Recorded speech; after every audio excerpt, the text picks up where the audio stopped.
Good. Yeah. Acapella. All right. So I want to open up the broadcast today on Sunday, May 3rd. Still. 19, oh my, 2026. So welcome for the service today. I'm going to invite Jerry up to give us the opening prayer.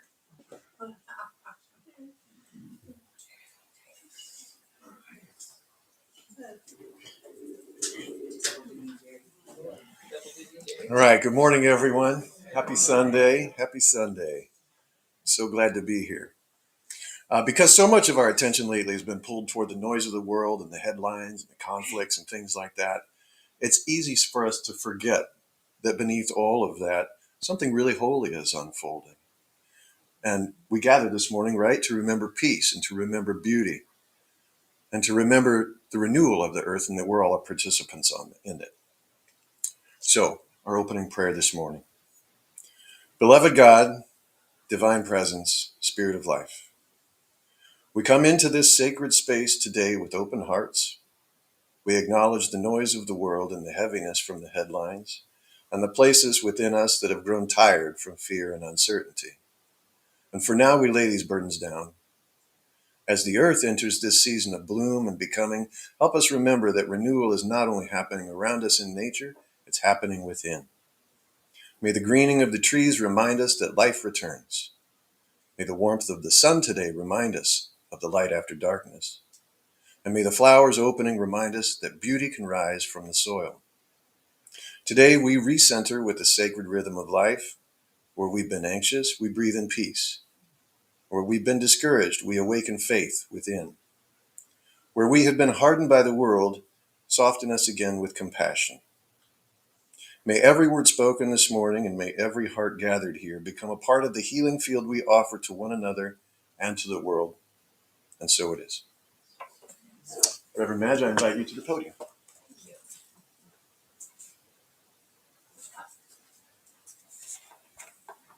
Okay. Thank you, Jerry. That was beautiful. So we keep talking about ways to deal with these crazy and uncertain times in our world today. It's a repeated theme, but it keeps happening. So we keep talking about it. I know folks are getting exhausted to some extent by constantly being thrown off balance and new ideas, new news coming at us. As ministers and leaders, we want to support everyone and each and every one of you and each one of you online with encouragement, strength, and faith to be together as community. So in that light, today's topic is about our inner resources. Most of the time we look out there, outside of ourselves, out in the world for answers or fixes for things that are not, that we're working through or that are not working for us. And I think that even I have said from time to time in the past, I wish somebody would just give me the answer. It would be so much easier. Just give me the answer and I can go with that. And you're not wrong for thinking about or looking out into the world for answers outside of ourselves. But there comes a time when the question itself turns us inward. There comes a time when something requires us to no longer look outside of ourselves, and we suddenly realize that we can no longer look outside of ourselves for the answers. And this moment it's like a sacred threshold of going within and accessing source or great spirit or God or whatever it is that you call that which is greater than you that you turn to. The world didn't let us down because it didn't solve our problems or give us the answer that we want to hear, that we need to solve, or that situation or that problem. It's an opportunity to go within and tap into our inner resources, our inner wisdom or knowledge that we have. So I want to share a story that kind of exemplifies, it's a sweet little story, kind of exemplifies this that I'm talking about. And there was this clocksmith, and his name was Eliza. It's a good clockmaker name, isn't it? Eliza. He had been making wonderful grandfather clocks his whole life. However, he had become frustrated because his clocks were losing a few minutes every week. And Eliza became obsessed with what the clockmakers call the master spring. You can imagine all the intricate pieces of a clock. Well, there's a master spring, a legend of a master spring that allows the clock to keep perfect time. And over the years, he had experimented with all different kinds of metals and alloys, trying to make that perfect spring that would keep perfect time. Well, one day while he was working on his grandfather clock, once again, his eyes landed on a list of attributes on the wall. And he had pinned that piece of paper on the wall many years ago. It was gifted to him by a traveling sage he had long since dismissed because it wasn't scientific. We all have that piece of paper that's been hanging on the wall and it's just part of a decoration we don't even see anymore. It was one of those. But his eyes landed on that piece of paper and it settled on the word stillness. And something about that resonated with him inside. So Eliza closed his eyes and he stopped looking at the blueprints and the instructions that he had accumulated on how to make that legendary spring. And he started traveling with just the vibration of the room because it had the hum of clocks ticking and chimes going. And he realized that he'd been trying to force the metal into what he thought it should be, and force the metal into what his mind couldn't do. And what he realized is that he just needed to stay centered, which is what his mind couldn't do at the time. So as he breathed, that frantic searching energy within him in his chest, it settled down. And he started asking where the answer was and started noticing the presence of his own steady hands. He kind of came into himself. He drew within and he started noticing his hands. And in that quiet moment, a memory surfaced. And he remembered himself as a boy when he was making clocks as a boy. And he used this technique of center balancing. Remember seeing those old clocks that have the weighted balances on them? And he had invented some of them, and he discarded the idea of it even as a boy because it wasn't complex enough to be perfect. Sometimes we think complication, because we work really hard, now it's got to be better. Or because it's so complicated, that's a better solution than the simple one. So it wasn't complex enough to be the master spring. Well, the solution came to him, and he didn't really need any rare alloys that he'd been getting from across the ocean. And he trusted the mechanics in that moment. He trusted the mechanics of what he already understood. And he picked up his tools, and from that desperation and not from the desperation of being a seeker, I have to say that correctly, not from the desperation of being a seeker, but from the confidence of a craftsman who finally realized the clock wasn't broken, but his perspective was. By sunset, the grandfather clock ticked with a resonance so pure it seemed to vibrate the room itself. The answer hadn't arrived in the mail, as it has always been before, but it was waiting inside for the noise to stop. Isn't that a lovely story? The answer was always there within him. So there comes a time when we are the answer. We have the resources within us. In those moments, we're invited inward. And now, even more than ever, for our future, we're going to need to remember resources or answers are within us, that we seek are already alive in us. Those answers and those resources that we're looking out here for are already within us. Our greatest resource is not external. They're within each one of you. And when you intentionally access those inner qualities, you activate deeper levels of consciousness and reconnect with your soul. and that soul's wisdom that you came into this world carrying. And it is the deepest truth of who you are. You are that soul that has the answers. Your soul came from God. It is God. It knows everything. So often we misunderstand what our inner resource is. We need to think in terms, or we oftentimes think in terms of action. We think resources is what we do, but it's really what we are. It's what we're being. It's that state of being. So states such as appreciation, calmness, gentleness, willingness, those are just to name a few of the qualities that we came in with. They're not skills to be acquired. Those are qualities to allow. And qualities you already have that your soul came in loaded with. You guys came in loaded with those qualities. We just have to remember. They shape how we meet life and how we respond and how we show up. And this is not self-reliance, but remembering we are divinity. And when you tap into those inner resources, such as strength, clarity, positivity, something subtle but powerful happens. You begin activating your higher consciousness as frequencies. You connect with that which is greater than you, with that inner beingness. You begin activating higher consciousness of frequencies, and these frequencies awaken the soul's remembering, the soul's information that's present within you.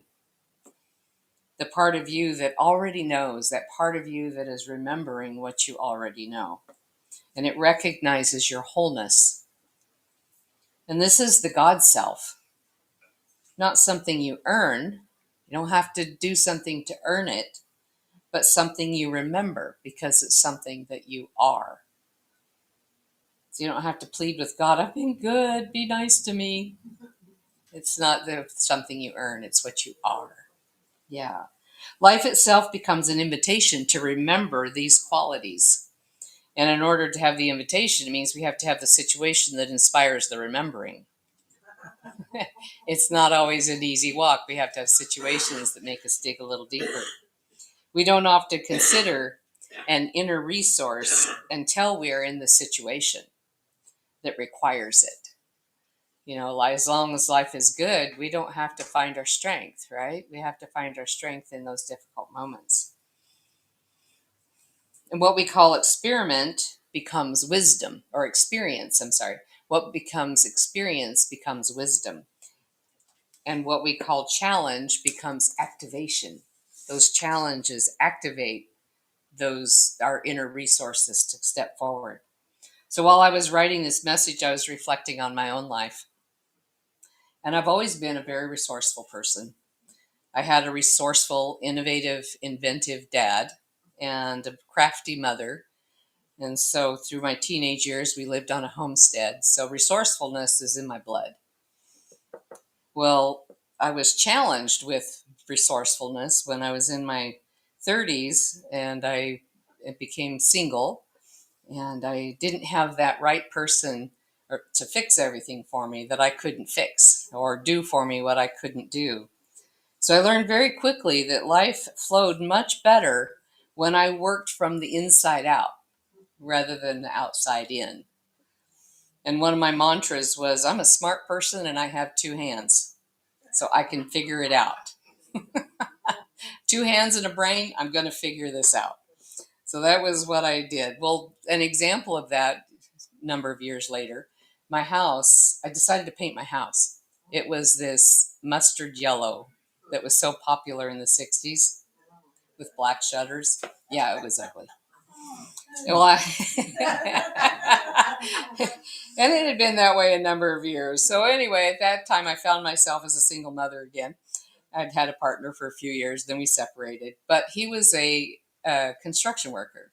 And so I told him, I said, I had this inspiration. I just sat quietly staring at my house. It's like, I can't live with this color anymore. So what am I going to do? And the inspiration came to me to just have him bring all the paint from his jobs to me. I didn't care what it was, indoor, outdoor, flat, satin, I didn't care. Just bring me all of your leftover paint.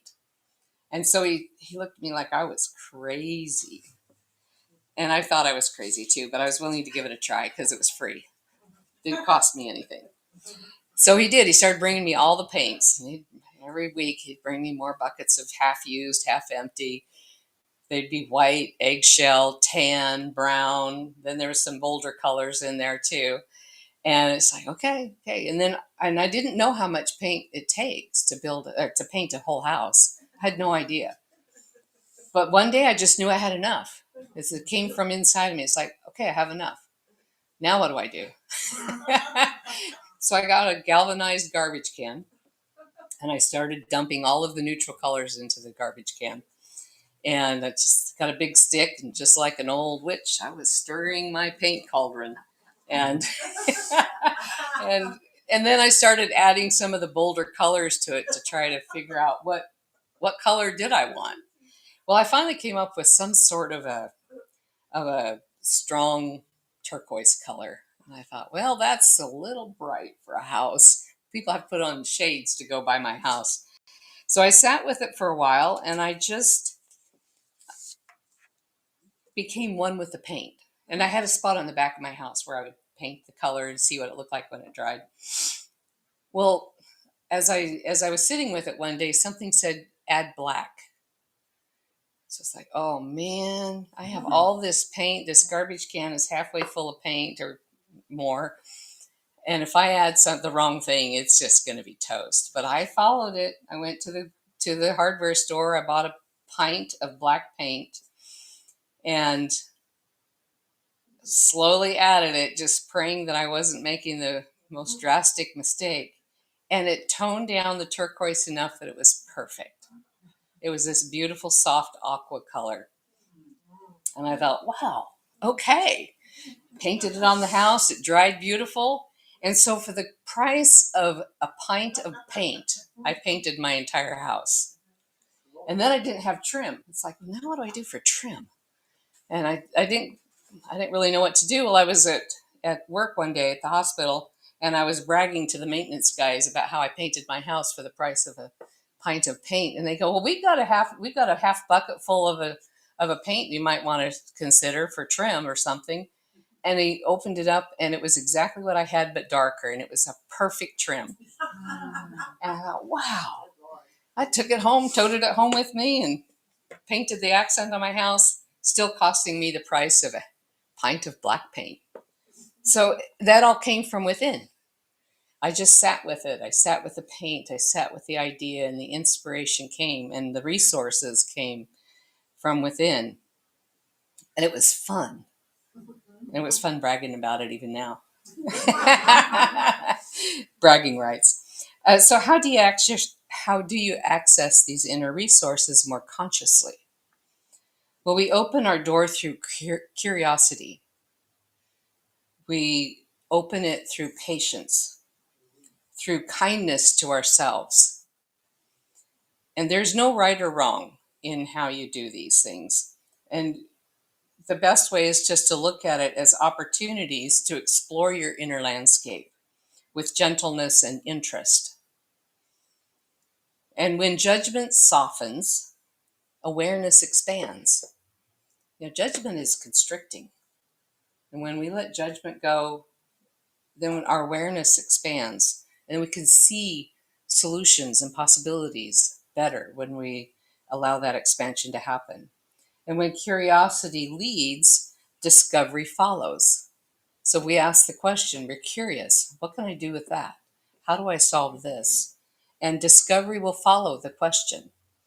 It's just the natural vibrational frequency of the progression of things. You ask the question with a certain vibrational frequency, and the solution will come to you in like kind. So ask it in kindness and gentleness so the answer comes in the same vibrational frequency. So this isn't about fixing yourselves. It's about listening. It's about allowing what already exists to come to you and to come forward and to be recognized. So as I bring this to a close, I want to leave you with some key points. One of them is God is not summoned. God is accessed or remembered, because you are. The divine is not added, it is uncovered. We uncover the divinity within us. Faith is not remembered, but it's not an acquisition. No, faith is remembered. I got that backwards. Sorry about that. Faith is remembered. It's not an acquisition. Yeah, we remember through faith. Remember that your inner resources are not something you need to search for. They are something you need to allow to come to the surface, because we already have the wisdom within us. It's in our soul. We came in preloaded. And trust the wisdom is already moving inside of you. Meet yourself with curiosity, patience, and kindness as you continue discovering who you already are. You're already all of that. So I'll lead us in a little meditation. So close your eyes, get yourself comfortable, find a comfortable position to be in. Close your eyes softly and take some nice, slow, deep breaths. Bring your awareness to the center of your chest, near your heart, and imagine a small, steady point of golden light. This light is not something you created. It is something that has always been there. And as you breathe, watch this golden light as it grows slightly brighter. This is your divine spark, the part of you that is connected to the source of all things.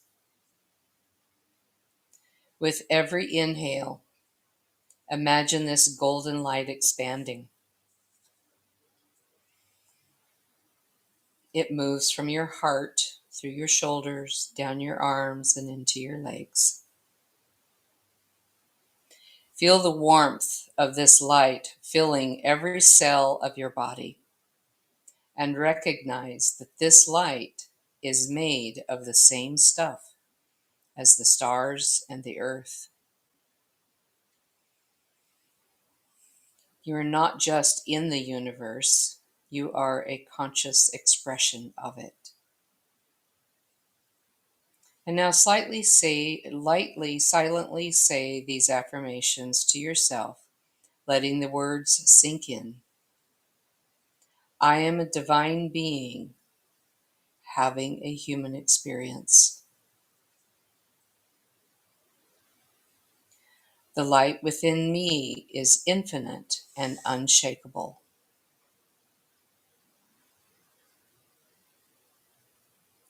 I am connected to the wisdom of the universe.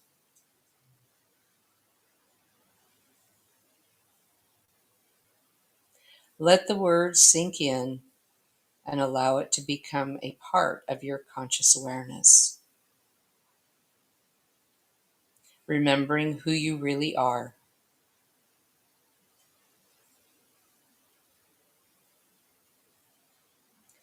And in this golden glow, carry the sense of remembrance that you are a divine being. And so it is.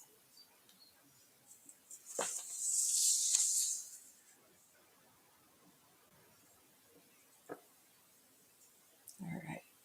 How you guys doing? Coming back? All right. So we'll do our offering to the home center. Jen's got the basket. As we prepare our offerings to the home center, let's hold it in our hands and charge it with the energy of alignment, generosity, and sacred intention. We know that we are a part of the greater circulation of good, and that our gifts will multiply for the highest healing, growth, and service to us and our community. As the basket is coming around, please fill it with your blessings, and we thank you for your generosity for continuing to support our good works. And so it is. All right, and I'm going to invite Jerry back up for a little inspiration and our closing prayer.